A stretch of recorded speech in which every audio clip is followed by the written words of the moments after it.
સર્વે વૈષ્ણવોને જય શ્રી ગોપાલ. પુષ્ટિ સંહિતા ગ્રંથ ભાગ 1. એમાં પ્રસંગ છે ત્રિલોકમાં પ્રભુજી શ્રી ગોપાલલાલના પ્રાગટ્યનો આનંદ. એનો ત્રીજો ભાગ આપણે પહોંચ્યા છીએ પાના નંબર 299 પર. બોલ શ્રી ગોપાલ લાલ કી જય. દૂધ દધી ધૃત મધુ માંડવે વસનનો વહે પરવા શેડી સુગંધે ભરી રહી સદન પ્રકાશ સુહામણો જગમગે જળહળે કાંત ભાત ભલી ભલા દાવશો. તે સમયે જે આનંદ બહાર પ્રગટ થયો તેના કારણે વ્રજવાસી લોક દૂધ દધી તથા ઘૃત તથા નવનીત મધુ વગેરે દધીમાં હલ્દી નાખીને ઉડાડે છે.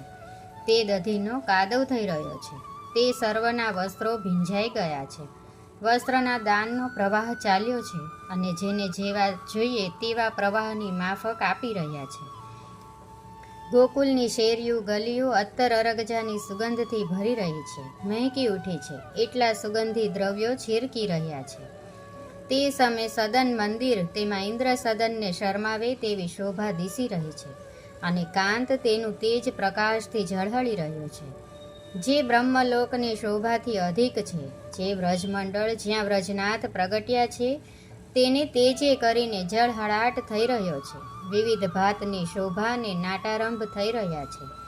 એણે પ્રકારે વિવિધ ભાતથી સુંદર સજાવટથી શોભાયમાન સદન થઈ રહ્યો છે. સકલ શિરોમણી શોભા પણ સદનમાં મન મૂકીને માલી રહી છે. તેનું વર્ણન કવિ શું વર્ણવે? આનંદના પ્રકારનું વર્ણવ કીધું. વેદ ધુની ગરજી રહી બંદીજન મલી જશ ગાય સુહાવે રૂડા કંઠ સુનાદ સુ સુરપતિ શેષ એવે સમે બ્રહ્મા મુનિ દિયે આશીર્વાદ આહાલાદ સુ શિવ સ્તુતિ કરે. ભાવાર્થ આપેલો છે એનો. રસપુંજ રસાત્મિક પુરુષોત્તમનો પ્રાદુર્ભાવ ગોકુલમાં થયો છે તેવું જાણીને ચારે વેદ સ્વરૂપાકારના મંગલ જશનું વર્ણન કરે છે. હે જગદીશ, તમે ભૂતલમાં મનુષ્ય વિગ્રહ ધારણ કરીને પ્રગટ થાવ છો અને વેદની રક્ષા કરો છો. તમારો સદાય જય જયકાર હો, જય જયકાર હો. તેમ વેદની ધ્વનિ ગરજી રહી છે. ભવ જે સંસાર તેના ત્રિવિધ તાપને સમાવો છો.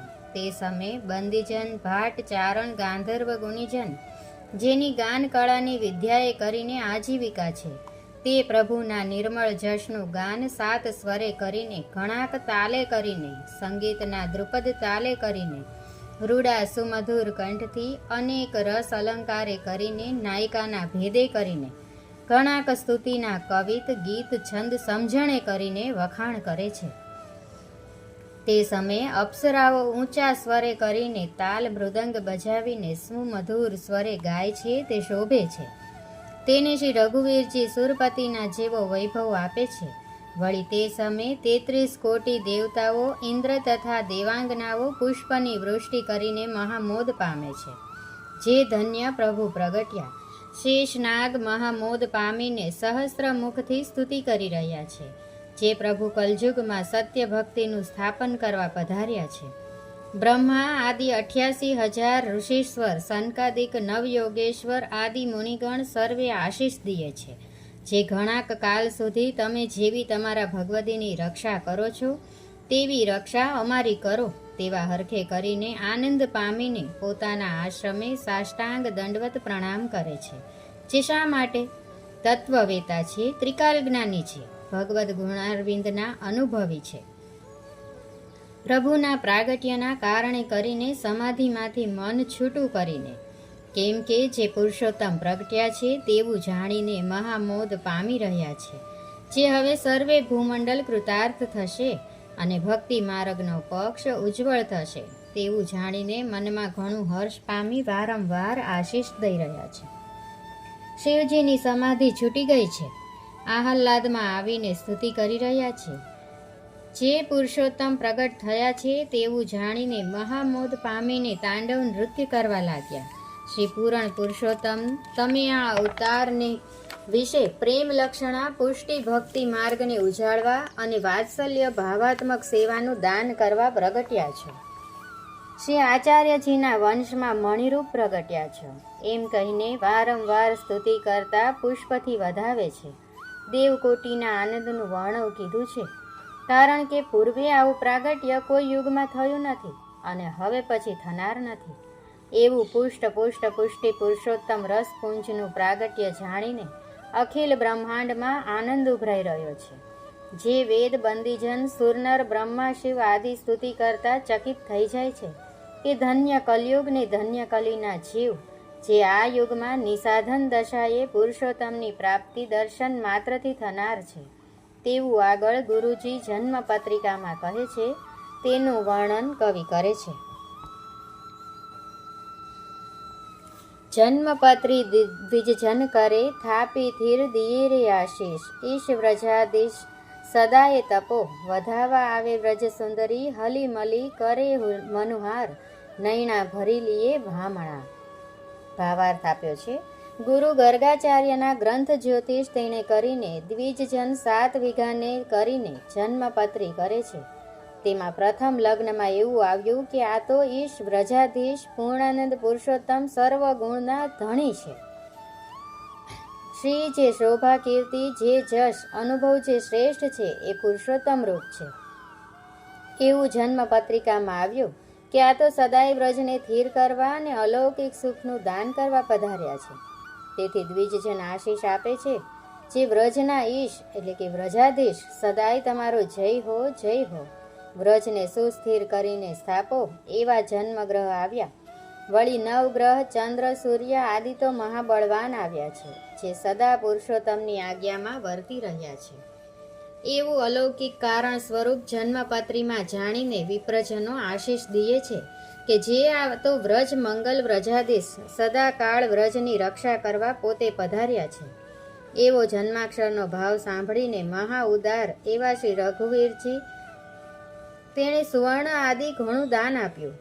કેમ જે પૂરણ પુરુષોત્તમના દાનનું શું લેખું. તેવે સમય વ્રજ સુંદરીઓ વધાવાને કાજે પોતાના ગ્રહેથી સાજ પોતાના કરમાં લઈને શિર પર કળશ ધારણ કર્યો છે. કોઈએ કંચન થાલ કચોલા સુગંધી દ્રવ્યોથી ભર્યા છે, કોઈએ જાતિ ભદ્રક થાલમાં લીધા છે. સર્વ હળીમળીને રઘુવીરજીના મંદિરે આવી પહોંચ્યા. લાલની નિરખતા સર્વે ઓબાણા લઈ રહ્યા છે અને રઘુનાથજી તથા જાનકીજીને આશીષ કરે છે. લાલને ઘણું જ મનોહાર કરે છે અને નયણાથી નિરખીને શ્રી પુરુષોત્તમના સ્વરૂપનું હૃદયમાં ધ્યાન કરે છે. પોતાના ભાગ્યની સરાહના કરતા લાલ પરથી વારી જાય છે. વાત્સલ્ય ભાવનું વર્ણન કર્યું છે. પિતુ પિતામહ મુખ દેખવા દર્શન દુર્લભ દેત હેત સુ હલી મલી મનરલી થાલ કચોલા કુમકુમે ભર્યા મોતીડાના ચોક પુરાય સાથિયા તાંદુલ શોભતા. ભાવાર્થ આપ્યો છે એનો. તેવે સમયે શ્રી મહાપ્રભુજી શ્રી ગોપાલલાલના મુખારવિંદનું દર્શન કરવા માટે શ્રી ગુસાઈજી વિઠ્ઠલનાથજીને પરમાનંદ આહલાદ હરખ ઉપજ્યો છે. જે શા માટે? સાક્ષાત રસાત્મિક રસપુંજ પુષ્ટિ પુરુષોત્તમ શ્રી કૃપા સંયુક્ત ભૂતલ મધ્યે ગોકુલમાં રસ રમણાર્થ રસાનાર્દ કેવલ રસ સ્વરૂપ કૃપાએ સ્વમનો અભિલષિત શ્રી ગોપાલ નિજ નામ ધારણ કર્યું છે. જે નિસાધન ફલાત્મક પ્રાગટ્ય થયું છે, અત્યાર સુધી ભગવદ પ્રાગટ્ય થયા છે તેમને વિશે વેદ જાણે છે. આ તો અનંત અગણાતીત અગણિતાનંદ છે. આ પ્રાગટ્યને વેદ પણ જાણી શક્યો નથી. તે ભક્ત સંયુક્ત પરમ રસિક રસ રસિક પુષ્ટ પુષ્ટ પુષ્ટિ પુરુષોત્તમ કેવલ સ્વતંત્ર પુરુષોત્તમ અંશી પ્રાગટ્ય પ્રમાણે રહ્યા છે. તે વેદ કહે છે એમ અનેક ઠામે કહ્યું છે. પરમ પરિપૂર્ણ પુરુષોત્તમના સ્વરૂપને પુરુષોત્તમ જ જાણે. તે પ્રમાણે યુગાંતર પ્રાગટ્ય થતા આવ્યા છે. તે વેદાદિ શાસ્ત્ર સર્વે જાણે છે. તે ત્યાંથી જણાય. અને આ તો આધુનિક વેદાતીત ન ભૂતો ન ભાવી આનંદ કર પાદ મુખોદરાદિ આનંદમય વર્તમાન સ્વમનો અભિલષિત પ્રકારે અનુભવને અર્થે પ્રાગટ્ય થયું. એ સ્વરૂપના પ્રાગટ્યનું કારણ જાણવા કોઈ સમર્થ નથી અને આ પ્રાગટ્ય કોઈ બીજાને જ્ઞાત પણ નથી. પણ સ્વકીયને જણાવવું જોઈએ માટે પોતે પોતાના સ્વકીયને જ્ઞાપનાર્થ એટલે કે જણાવવા માટે પ્રગટ કરી દુર્લભ દર્શન આપીને જણાવ્યું. તે પ્રથમ પિતામહને દુર્લભ દર્શન આપીને જણાવ્યું. જેના દર્શન બ્રહ્માદિકને મહા દુર્લભ છે તેવા દર્શન દીધા. તે આનંદે કરીને હરતાને વિશે મહાહરખ ઉપજ્યો અને હેતથી નિરખતા મનમાં તે સ્વરૂપનો આનંદ વિશેષ પ્રગટ થયો. તે કાંઈ લખવામાં આવે નહીં. કેમ કે જે અક્ષરાતીત છે તેને અભિષેક કરાવવાને કાજે કંચન થાલ કચોલા કુમકુમથી ભર્યા છે અને મોતીના ચોક પૂર્યા છે. તાંદુલના સાથિયા વિવિધ ભાતે પૂર્યા છે અને વ્રજજન સર્વે સુવર્ણના થાલ તેમાં 8 પ્રકારના મણી તથા કેસર ઘોળીને કચોલા અભ્યંગ કરવા માટે ભર્યા છે તે લઈને આવ્યા છે. તેમાં 8 પ્રકારના મોતીથી સ્વસ્તિક સરવતો ભદ્રના આકારે ચિત્ર કર્યા છે ને તાંદુલના સ્વસ્તિક કરે છે, ચોક પૂરે છે. તેની શોભા મહા અલૌકિક થઈ છે. આ પ્રકારનો આનંદોત્સવ મનાવવા સર્વ પોતપોતાના ગ્રહેથી શ્રી રઘુનાથજીના દ્વારે આવી રહ્યા છે. તે સમયે હેતથી એકબીજાના મન આનંદથી ભરાઈ રહ્યા છે. હવે વ્રજજનો આ આનંદોત્સવ મનાવવા કેવા ભાવથી આવી રહ્યા છે તે વર્ણવે છે. ધસી મસી ગ્રહ મેં આંગણે ઉલટિયા મૂકી મરજાદ, આહલાદ શું નાચે નિશંક ભર્યા, કિચ મચ્યો કેસર તણો, ફૂલેલની ફેલી છે રેલ, ખેલ કરે છે મન ભાવતા, કોટી કલા છબી આગલે, મુરજ્યો તે મદન આધીન, દીન થઈને રસ રંગ ભર્યો. ભાવાર્થ આપ્યો છે કે જેમ પૂર્ણિમાનો ચંદ્ર અમૃત વરસાવે છે તેમ વ્રજના ચંદ એવા પૂરણ ચંદ્ર શ્રી ગોપાલનું પ્રાગટ્ય રઘુનાથજીને ત્યાં થયું છે. તેથી સમગ્ર વ્રજવાસીના ત્રિવિધ પ્રકારના તાપ, અઘ, પાપ નાશ થયા છે અને પૂરણ ચંદ્રના પ્રાગટ્યથી વ્રજમાં સર્વત્ર અમૃત વરસી રહ્યું છે. જેથી સર્વ વ્રજવાસીના તન મન નિર્મળ થઈ ગયા અને તન મનમાં આનંદ ઉલ્લાસ પ્રગટ થયો. જેથી રઘુનાથજીના દ્વારે જન્મોત્સવનો આનંદ મનાવવા માટે વ્રજવાસીના વૃંદ જૂથના જૂથ ધસમસતા ઉતાવળા આવી રહ્યા છે. કારણ કે મર્યાદા રહિતનું પ્રાગટ્ય થયું છે. તેથી સર્વની મર્યાદ કુલકાની ગુરુજનની છૂટી ગઈ છે. દેહ દશાનું ભાન વિસરાઈ ગયું છે. રઘુવીરજીના આંગણે સર્વ તીર્થાદી પોતાની મર્યાદા મૂકીને દર્શનના હેતે આવીને ઊભા છે. સ્નેહનું કારણ જણાઈ રહ્યું છે. જેથી સર્વની મર્યાદા છૂટી ગઈ છે. જેથી આહલાદ જે હરખે નાચગાન કરી નિશંક થઈ રહ્યા છે, કોઈ ભય રહ્યો નથી. એવા નૃત્ય કતોહલ કરતા ધસી મસી એકબીજાથી આગળ થઈ જવા માટે આતુરતાથી આવી રહ્યા છે. તે સમયે દધી કેસરનો કીચ મચ્યો છે. ફૂલેલ અત્તર સોંધા તેની રેલ ચાલી છે. આનંદમાં આવીને મનગમતા ખેલ એકબીજા સાથે કરે છે. કોઈ નાચે છે તો કોઈ કતોહલ કરે છે. વિવિધ પ્રકારના દાવથી ખેલી રહ્યા છે. જે જેના મનમાં આવે તેવા ખેલ કરી રહ્યા છે. તે છબીનું વર્ણવ તો શું થાય?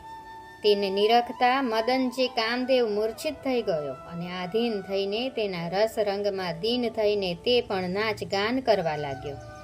કોટી મન્મથ છબીનું દર્શન કરતા કામદેવ મોહિત થઈ ગયો. તે પણ તે રસ રંગથી તરબોળ થઈને દીન બની ગયો અને તેને આધીન થઈ રહ્યો. પોતાનો મદ જે હતો તે ગળી ગયો અને વ્રજવાસીના સુખાનંદને માણવા લાગ્યો. પૂરવની લીલાનો તેને અનુભવ છે. તેથી મહામોદ પામી રહ્યો છે. તે લીલાની લહેર કેવી આવી રહી છે તેનું વર્ણન કવિ કરે છે. ધવલ મંગલ ધુની જે કરે, લીલા તણી લહેર અનુસાર, સાર શિરોમણી તે જન લહે, ત્રિભુવન તિલક તિલંગા કુલે, સુંદર યતિ સકુમાર, સમતા ન સૂજે કોઈ સુભટની, વારણા વૈષ્ણવજન લીએ, હયળલે હરખ ન માય, ચાચે જીવન મુખ નિરખવા. ભાવાર્થ લઈશું. તે સમાને વિશે સર્વ વ્રજભક્ત ધવલ જે ઉજ્જવળ મંગલ ગુણગાન કરતા તેની ધૂન મચાવે છે. ઊંચી ટેરથી ગાઈ રહ્યા છે. જે અમો ધન્ય થયા છીએ. જે પુરુષોત્તમની સર્વ લીલાના અનુસારે સર્વે મહિમાને જાણે છે તે લીલામાં રસમગ્ન થઈ જાય છે અને જન જે ભગવદી જન છે તે સર્વ સારના તત્વના શિરોમણી છે તેને ભોગવે છે. તેના જશના વખાણ કરે છે. કારણ કે આ તો 3 ભુવનના શણગાર રૂપ તિલક રૂપ જે તિલંગા કુલમાં ઉતર્યા છે. મહાઅલૌકિક શોભાયમાન સકુમાર સ્વરૂપ છે. જેની ક્ષમતામાં બીજો કોઈ છે નહીં. એવા મહાન સમર્થ ધર્મ ધારણ કરનાર તેની સમાન કોઈ નથી. જેથી ઉપમા શું લખીએ? એવા પૂરણ પુરુષોત્તમના પ્રાગટ્યને કારણે હૈડામાં હરખ સમાતો નથી. તે હરખના આવેશે વૈષ્ણવજન વારંવાર ઓવારણા લીએ છે. તેનો આનંદ ઉરમાં સમાતો નથી. તે જીવનદાસને કેસર સ્નાન કરાવતા એવો જશ થઈ આવ્યો. તે માટે જેવું લીલા ચરિત્રનું દર્શન થયું છે તેવું કહ્યું છે. કાંઈ ઓછા અદકું તો કહ્યું નથી.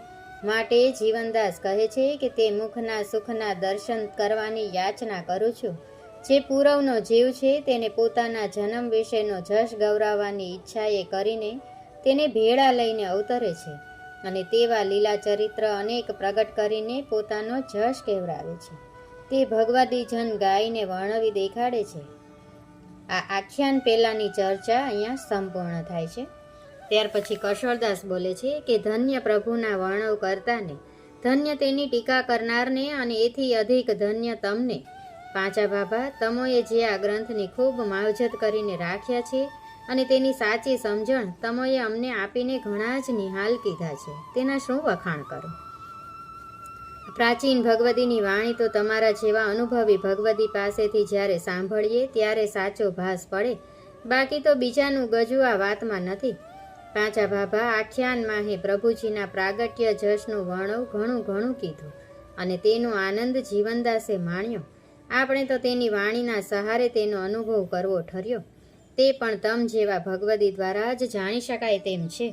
તમારી ઉપમાનું વડું મથક તો અમારી દીનતા જ હોય તો જ પ્રાપ્ત થાય. પાંચા બાબાએ કહ્યું કે ધન્ય કશોરદાસ તારા દીનતાના ભાવને. ધન્ય તો તેવા ભગવદીને કહેવાય જેણે પ્રભુના જશનો વર્ણવ તેની લીલાનો અનુભવ કરીને જશ વર્ણવી બતાવ્યો.